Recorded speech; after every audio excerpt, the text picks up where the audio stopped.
اللہ تعالیٰ کا شکر ہے یہ آزمائش سے بھی گزر گئے. وہ کسی نے پوچھا مولا علی سے کہ اگر ایک مشکل میں ہو تو کیا پتہ کیسے چلے کہ وہ آزمائش ہے کہ یہ عذاب؟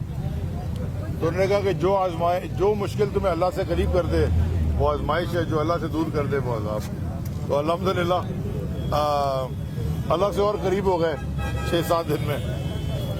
دیکھیں میں ملک کے قانون کے اوپر سوال پوچھنا چاہتا ہوں کہ ایک شخص جو پاکستان کا وزیر اعظم رہا ہے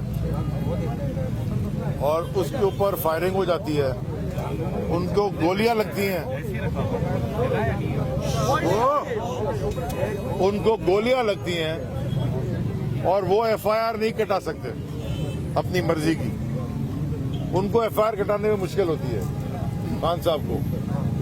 اور دوسری طرف ایک شخص جس سے میں زندگی میں کبھی نہیں ملا، وہ ایک جعلی ایگریمنٹ بناتا ہے، اس پہ جعلی دستخط کرتا ہے اور اس دن سگنیچر کرتا ہے جس دن میں ملک میں ہی نہیں ہوں موجود. 10 سال پہلے 2013 میں وہ 2023 میں ایف آئی آر کاٹ کے ایک سٹنگ ایم این اے کو اٹھا کے لے گئے.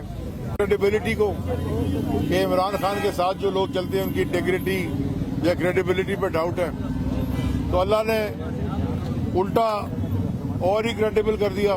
شبر جدید نے بھی میں نے سنا کل کہہ دیا کہ وہ تو فائنینشیل وزٹ ہے پاکستان کو کہ یہ کیس ہی نہیں بنتا. شہنشاہ حسین نقوی صاحب کا بیان بھی آپ نے سنا اور لوگوں کا بھی سنا. تو وہ تو عزت منتشا و ذل منتشا.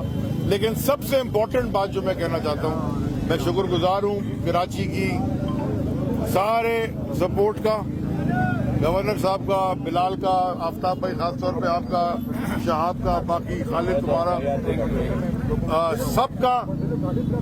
جتنے ساتھی یہاں پہ جیسے کھڑے رہے، مجھے 1 منٹ بھی کبھی نہیں لگا کہ میں اکیلا ہوں، نہ میری فیملی کو کبھی لگا کہ وہ اکیلے ہیں. تو یہ پی ٹی آئی کی فیملی کی میں دل سے شکر گزار ہوں. اور وہ کہتے ہیں انگریزی میں آئی ایم ہمبلڈ، جتنی اوقات نہیں ہے اتنی اللہ نے عزت دی.